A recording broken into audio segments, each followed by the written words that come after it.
Today, I'm going to show you how to create batch invoices in QuickBooks Desktop. First, open QuickBooks Desktop and sign in to the correct company file. At the top menu, click Customers. Then select Create Batch Invoices. QuickBooks may show a message asking you to make sure your customer information is set up correctly. Review the message, then click OK to continue. Now choose the customers or billing group you want to invoice.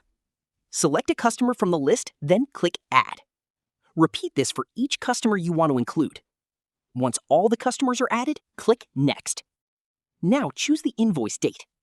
Then select the invoice template you want to use. Next, add the item or service you are billing for.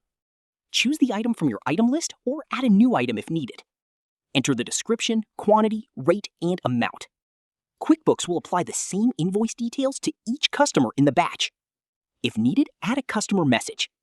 You can choose an existing message or create a new one. Once everything looks correct, click Next. QuickBooks will show a summary of the invoices that will be created.